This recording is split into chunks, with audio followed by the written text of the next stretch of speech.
Fox 49 weather with meteorologist Matt Hefner, certified by WeatherRate for the most accurate forecast in the Ozarks 7 years in a row. Well, this fall pattern continues of clear skies, cool nights, and comfy temperatures throughout the day. Look at the Hy-Vee weather cam. There was not a cloud in sight. You can't see it on the camera. The clouds are hard to find these days, and that's how it's going to be for quite some time until we get some more clouds that are going to start to roll in later on in the week. Now, earlier to start the show at the Hy-Vee weather cam, we were able to spot Jupiter in the night sky. If you missed out on that, look out east, the bright star in the sky, and the chances are that's Jupiter. That's what you're looking at, and the temperatures right now are in those comfy temperatures. A great night to go out and maybe put on a jacket if you're going to try to go stargazing. But the winds definitely died down and plenty of clear skies that have been going on in our Springfield areas. Now, I talked earlier about that partial eclipse that's going to be happening Saturday. This is the graphic for where you could see the best path of that. And if you look at this, starting in Eugene, Oregon, going all the way down south to Corpus Christi, that's the place that can get the best path of this partial eclipse and see the majority of the moon blocking the sun. It'll look like a beautiful ring of fire in the sky.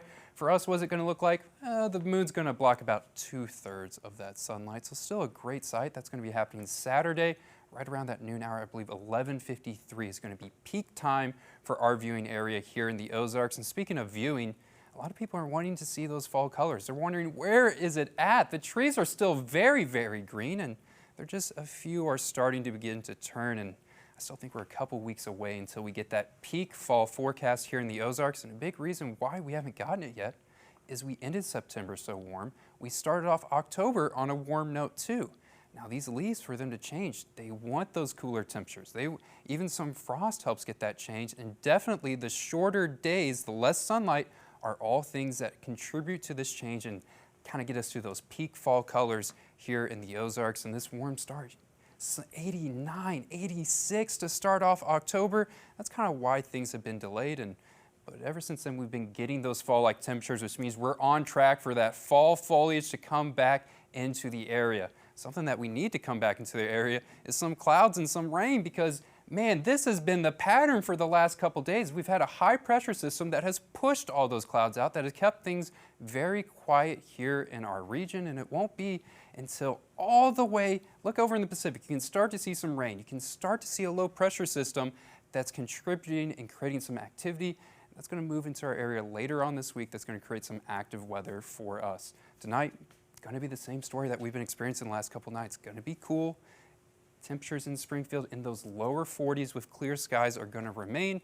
And then tomorrow, we're going to start to warm up just a little bit. A couple degrees warmer than where we were today. I think that's where we're going to be tomorrow. Springfield and those mid-70s. Places out west like Joplin, 77. Fayetteville has the potential to hit 80 tomorrow.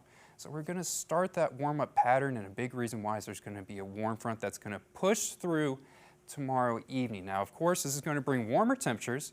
This is also going to bring some rain chances just north of us. We're going to stay dry here in the Ozarks, but something else is going to be happening with this warm front coming in is we're expecting a whole lot of windier conditions. The winds are going to switch to the south on Tuesday, and then on Wednesday we can see gusts that are going to be 20 up to 30 mile per hour gusts, some very strong winds coming straight out of the south on Wednesday. And that's going to bring those warmer temperatures, and also it's going to feel noticeably that wind that's going to be coming in, and all this fall air, it's going to push out. We're going to get warmer temperature here on Wednesday. On Wednesday, we're talking about temperatures that can be 80 degrees. That's not going to last for too long, because Thursday night some rain's going to push into our area. That cold front is really going to decrease temperatures. Saturday and Sunday, what this weekend's looking like, we're going to be back to those lower 60s, upper 50s, guys. I'm liking how, unlike last week, there are no 30s on there. We got a couple of those last week, and that was a little bit of a surprise wake-up call for us for the season. It is. Last week I had to give out a warning for frost. You know, to tell people, bring your plants in because they could freeze. That's how cold it was getting. Yeah. It's still a little cold, but thankfully not that chilly the nights that we've been experiencing. Nice. Warm week, and we'll cool off just in time for some of those hay rides, pumpkin patches this weekend. Perfect weekend to start planning. All right, Dan, Lucy, what's going on in sports?